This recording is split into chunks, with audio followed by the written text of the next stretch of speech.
Poverty is a serious issue. In many countries around the world, many people have low incomes, few opportunities, and struggle to survive. It seems that many problems arise from not having enough money. So you might wonder, why don't we just print more money? Everyone would be rich and happy, right? A solution that seems simple but is not simple at all, as you might think. In this video, we will explore why governments don't print more money. First, let's look at what happens when we print more money. If you ask your parents or teachers, they'll tell you that it leads to inflation. But what is inflation? Inflation is when prices rise because there's more money. But the amount of goods available doesn't change. Our economy is based on the law of supply and demand. When supply is high and demand is low, prices fall. But when supply is low and demand is high, prices rise. And that's called inflation. And when inflation becomes extreme, it is called hyperinflation. To understand this better, let's take a simple example with bread. Imagine a loaf of bread costs $5. Bob, John, Alex, Jack, and Tony each have $5, and there are only 5 loaves of bread. So each person can buy 1 loaf at $5. Now suppose the government prints more money and gives each person an extra $5. Now Bob, John, Alex, Jack, and Tony each have $10. But there are still only 5 loaves. With everyone having $10, they want to buy 2 loaves instead of 1. However, there are still only 5 loaves. And the bakery cannot produce more bread. Immediately, the bakery sees that people are competing to buy bread and thinks people can afford to pay more. So they decide to raise the price to earn more profit. They increase the price from $5 to $10 per loaf. And earning more profit is human nature.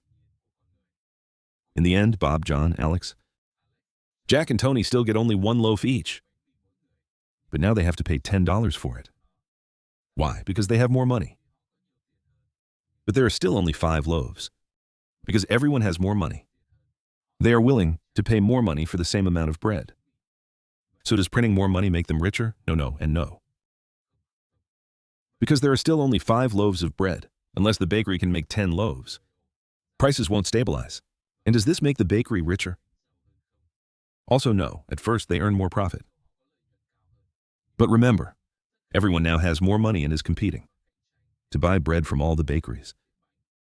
So all bakeries now have more money and want to buy more wheat to make more bread. But the problem is wheat must be grown in fields. And as we know, farmland is limited. So eventually, wheat farmers can't keep up with the demand from bakeries. This leads to bakeries competing to buy wheat, driving up the price of wheat. As the price of wheat rises, bakeries must increase bread prices even more to maintain their profit margins. In short, printing more money without increasing the supply of goods and services leads to inflation. As prices rise and the value of money falls, this is why printing more money does not solve economic problems. Now you can see that printing more money sounds silly. And surely, no country would ever do that. But the truth is, some countries did. And the results were disastrous. Let's look at a few notable examples. Example 1. The Weimar Republic in the 1920s. After the German Empire lost World War I, the empire was dissolved in a revolution, and the Weimar Republic was established, becoming the new Germany. Weimar Germany was devastated by the war. Infrastructure was destroyed and chaos spread across the nation. Even worse, the Allied forces imposed massive reparations under the Treaty of Versailles. This also made a certain Austrian painter extremely angry. The economy collapsed, unemployment soared, and the government ran out of money. In a desperate attempt to pay debts and cover the reparations, the government printed money recklessly. This caused prices to skyrocket at an alarming rate. By November 1923, prices doubled every few hours. People needed wheelbarrows full of cash just to buy basic necessities like bread. For example, a loaf of bread costing 250 marks in January 1923 had soared to 200 billion marks by November of that same year. This hyperinflation destroyed people's savings and destabilized the economy, contributing to social unrest and led to the rise of an Aryan figure who would reshape history. Number 2, Zimbabwe in 2007. Zimbabwe, formerly known as Rhodesia, was a country under a racial segregation regime similar to South Africa. In the 1980s, after the end of the segregation system, Rhodesia was dissolved and Zimbabwe was established. The new president, Robert Mugabe, was a strong anti-colonialist and decided to expel white landowners and redistribute land to black farmers. However, many of these new farmers lacked experience in agricultural training, leading to a sharp decline in food production. Unemployment increased. Poor economic management and international sanctions pushed the country into chaos. To tackle these challenges, the government began printing money to cover expenses and attempted to revive the economy. This reckless money printing led to hyperinflation, as prices soared at an alarming rate. By 2008, Zimbabwe's hyperinflation rate reached an unimaginable peak, 89 trillion% per year. That is 89.7, followed by 20 zeros. The Zimbabwean dollar became nearly worthless, and people had to carry stacks of cash just to buy basic items like eggs. Prices could double in a single day, or even within a few hours. Case number 3, Venezuela in 2016. Venezuela owns the largest oil reserves in the world, even larger than Saudi Arabia's. As an oil-rich nation, Venezuela became heavily dependent on oil. Before 2008, when oil prices were high, Venezuela was a wealthy country, selling vast amounts of oil and earning huge revenue. However, instead of using this money to develop industries and the economy, Venezuela provided extensive subsidies to its people. At that time, the socialist Venezuelan government took control of all industries, controlled the economy, and did not allow private companies to grow.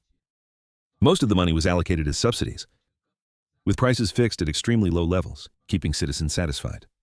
Everything seemed fine until oil prices collapsed. After 2008, heavily dependent on oil, Venezuela faced a severe drop in income and economic stability. The situation worsened due to rampant corruption, widespread low tax revenue from the lack of private businesses, and poor economic management. As a socialist government, they could not simply stop or reduce subsidies, as that would anger the people. So they continued the subsidies by printing more money. This excessive money printing led to hyperinflation. Prices skyrocketed uncontrollably. The Venezuelan currency became worthless. People even threw it away on the streets because it couldn't buy anything. This example shows how printing too much money can lead to devastating consequences, even for a country with valuable natural resources like oil. In fact, not only these 3 countries have tried to solve problems by printing more money and ended up with hyperinflation. Other countries like Hungary and Yugoslavia also faced similar issues.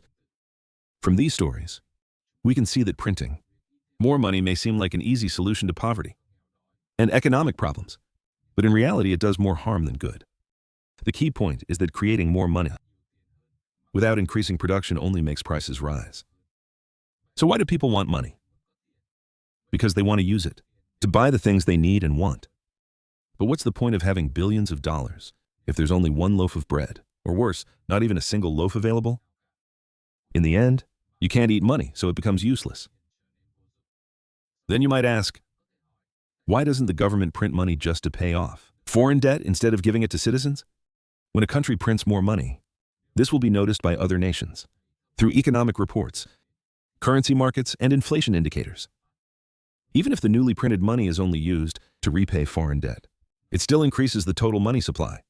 This makes the currency less valuable and less trustworthy in the eyes of foreign creditors. Foreign creditors will not accept a depreciated currency because it reduces the value of the debt they receive. They may see the money as play money and lose confidence in the currency, damaging the country's credibility and economic stability. So what is the right solution? Governments should focus on creating real value. This means investing in education, building infrastructure, supporting technology, helping businesses grow, and managing resources in the economy effectively.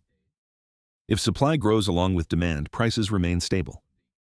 When the government supports businesses to produce more, businesses will hire more workers, creating jobs and making products more available.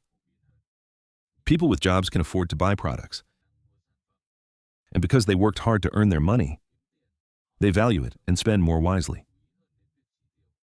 This helps prevent wasteful spending and keeps demand under control. And even if demand is high, sellers can't arbitrarily raise prices because the products are widely available, so there's plenty of competition. People will be happier and the nation will prosper. This is what successful countries like Japan and South Korea have done. If you're interested in inflation, I'll explain more in another video. If you want me to make more videos explaining these topics, please like and subscribe. Thank you for watching.